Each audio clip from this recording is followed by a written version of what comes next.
নমস্কার, আমার রাউ স্পিচ এই অর্থ সংক্রান্ত ইউটিউব চ্যানেলে ব্র্যান্ড রিনিউ ভিডিওতে সবাইকে স্বাগত। আমি একজন investment planner, mutual fund distributor এবং ex bank officer. SBI mutual ফান্ডের এএমসি অ্যাসেট ম্যানেজমেন্ট কোম্পানি তারা এনএফও বাজারে নিয়ে এসছেন গত 7ই আগস্ট। নিউ ফান্ড অফার, এটা মিউচুয়াল ফান্ডের অন্তর্ভুক্ত। এই স্কিমটি চলবে 7ই আগস্ট থেকে 20শে আগস্ট পর্যন্ত।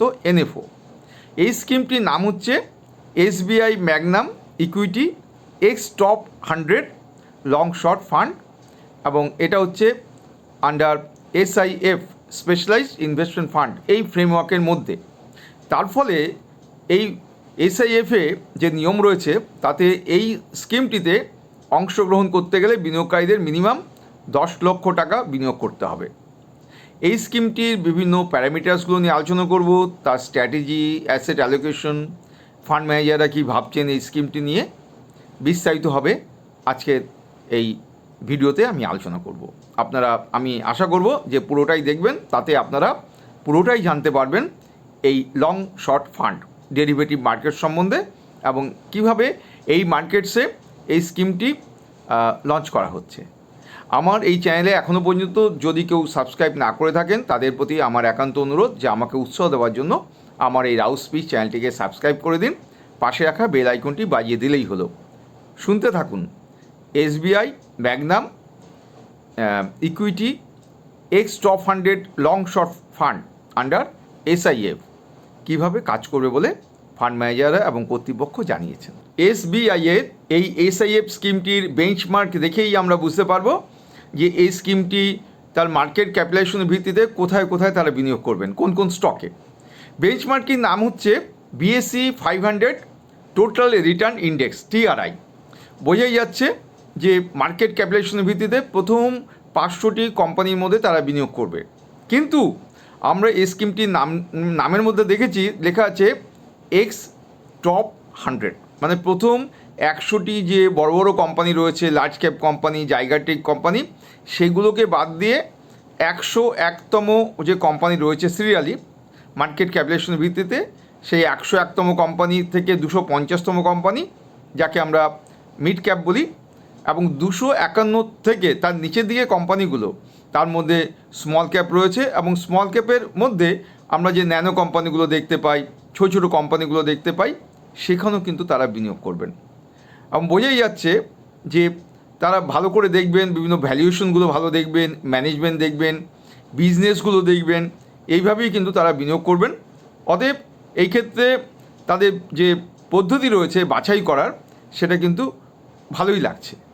এক নজরে অ্যাসেট অ্যালোকেশন কেমন হবে সেটা শুনে নিন। প্রথমত 65% থেকে 100% তারা ইকুইটিসে বিনিয়োগ করবেন, মানে শেয়ারে বিনিয়োগ করবেন, এবং সেটা প্রথম 100 কোম্পানি বাদ দিয়ে মার্কেট ক্যাপিটালাইজেশনের ভিত্তিতে। তারপর রয়েছে আপ টু 35% তারা লার্জ ক্যাপ ইকুইটিসে বিনিয়োগ করবেন, তবে সেটা হচ্ছে লিকুইডিটি পারপাসে। কারণ অনেকেই দেখা যাবে রিডিমশন করে দিচ্ছেন, সেল করে দিচ্ছেন, বা ভালো অপরচুনিটি খুঁজতে হবে, কারণ অনেক টাকার ব্যাপার, এক একজন 10 লক্ষ টাকা মিনিমাম এখানে বিনিয়োগ করবে। অতএব লিকুইডিটি পারপাসে তারা কিন্তু 35% তারা রাখছেন, যাতে সঙ্গে সঙ্গে ভেঙে ফেলা যায়। আর একটি বিষয় হচ্ছে তার 35% রাখছেন, আবার ডেট ফান্ডে রাখছেন, এবং ডেট ফান্ডে মানি যে মার্কেট যে ইনস্ট্রুমেন্ট তার মধ্যে রাখছেন। মানি মার্কেট ইনস্ট্রুমেন্ট মানেই হচ্ছে 364 দিনের জন্য রাখা, এবং বিভিন্ন ট্রেজারি বিল রয়েছে সেই জায়গাগুলোতে রাখা, যাতে সঙ্গে সঙ্গে ভেঙে ফেলা যায়। আর আপ টু 25% তারা আনহেজ শর্ট পজিশনে রাখছেন, মানে এই ক্ষেত্রে হেজিং করবেন না, সেলিংয়ের জন্য রেখে দিচ্ছেন। শর্ট মানে হচ্ছে সেল, বোঝাই যায়, আর লং মানে হচ্ছে বাই। এই স্কিমটিতে এসবিআই এএমসি তারা আশা করছেন যে এটা একটা বর্ডার ইউনিভার্স হিসাবে বাজারে আসবে, কারণ এখানে বিভিন্ন অপরচুনিটিস পাওয়া যাবে। বিভিন্ন বিগার যে কোম্পানিগুলো রয়েছে মিড ক্যাপ এবং স্মল ক্যাপে, তাতে তাদের যে অভিজ্ঞতা আছে, তাতে বিভিন্ন ছোট কোম্পানিগুলোতে তারা বিনিয়োগ করেছে, আস্তে আস্তে সেগুলো বড় কোম্পানি হয়েছে। এবং এক্ষেত্রে যেহেতু মিড ক্যাপ এবং স্মল ক্যাপ ন্যানো কোম্পানিগুলোতে, পেনি স্টকগুলোতে বিনিয়োগ করা হবে, অতএব সেই সুবিধা কিন্তু থাকবে, কারণ এর মধ্যে অনেক কোম্পানিগুলোই ভবিষ্যতে অনেক বড় কোম্পানি হবে। যাই হোক, তারপরে যে সুবিধাটা রয়েছে সেটা হচ্ছে ডেরিভেটিভ মার্কেটসের মধ্যে বিনিয়োগকারীরা তাদের বিনিয়োগ করতে পারবেন, যেমন লং শর্ট অ্যাপ্রোচ রয়েছে, এবং এই ক্ষেত্রে তারা মূলত ফিউচার্স অপশনস ডেরিভেটিভসের মধ্যে তারা কাজ করবেন, এবং এই ক্ষেত্রে কী করে বিনিয়োগকারীদের কাছে বেশি করে রিটার্ন তুলে দেওয়া যায় সেই স্ট্র্যাটেজি নিয়েই কিন্তু তারা চলবে।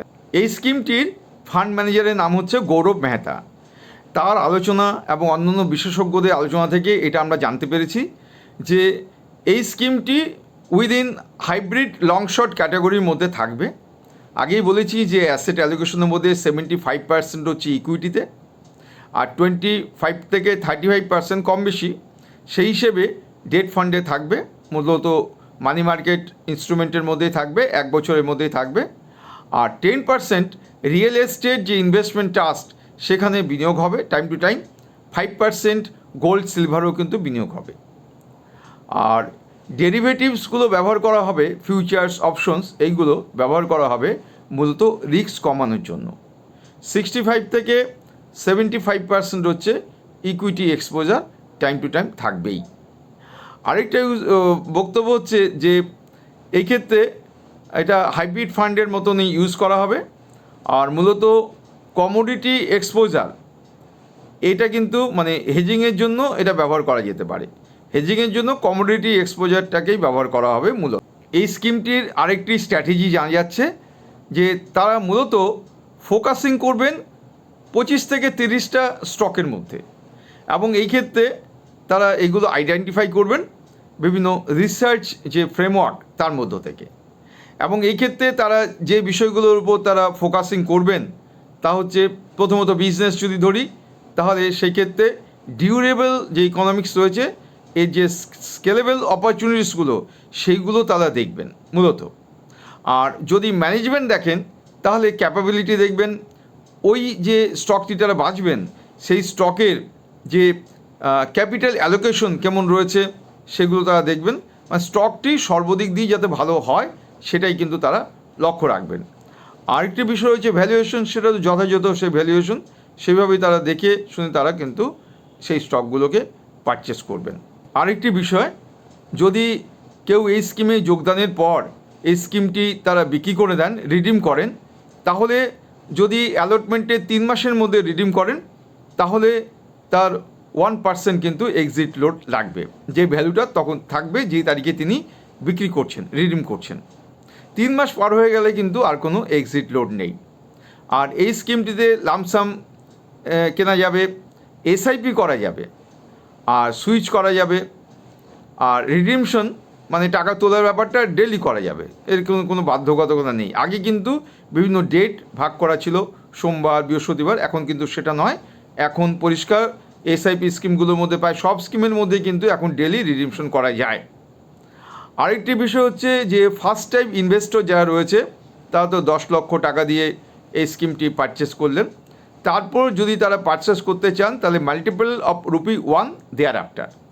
কিন্তু যারা এক্সিস্টিং যারা ইনভেস্টর রয়েছেন, দেখা যাবে যে এই স্কিমটি এনএফও হয়ে যাওয়ার পর তারা এই স্কিমটিতে এনএফও পারচেস করলেন, তারপরে তারা নর্মালিও পারচেস করতে পারবেন। তখন তারা 1 লক্ষ টাকা প্লাস করে তারা পারচেস করতে পারবেন। তখন তারা যদি পারচেস করতে চান 10 লক্ষ টাকা দিয়ে পারচেস করতে হবে না, 1 লক্ষ টাকা দিয়ে পারচেস করা যাবে, এবং দেয়ার আফটার ₹1। এসবিআই মিউচুয়াল ফান্ডের এএমসি অ্যাসেট ম্যানেজমেন্ট কোম্পানি বাজারে যে এই নতুন এসআইএফ স্পেশালাইজ ইনভেস্টমেন্ট ফান্ডের যে স্কিমটি বাজারে নিয়ে এলেন সেই সম্পর্কে আজকের আলোচনা কেমন লাগলো আপনারা আমার এই ভিডিওর কমেন্ট সেকশনে কমেন্ট করে জানান। আর আমার চ্যানেলে যদি এখনও পর্যন্ত কেউ সাবস্ক্রাইব না করে থাকেন তাহলে তাদের প্রতি আমার স্বনির্বন্ধ অনুরোধ, যারা দেখছেন, যে আমাকে উৎসাহ দেওয়ার জন্য আমার এই রাউথ স্পিচ এই চ্যানেলটিকে সাবস্ক্রাইব করে দিন, পাশে রাখা বেল আইকনটি বাজিয়ে দিলেই হলো। আমি 2-1 দিনের মধ্যেই আরেকটি অর্থ সংক্রান্ত ভিডিও নিয়ে আপনাদের কাছে উপস্থিত হব। আপনারা ভালো থাকুন, সুস্থ থাকুন।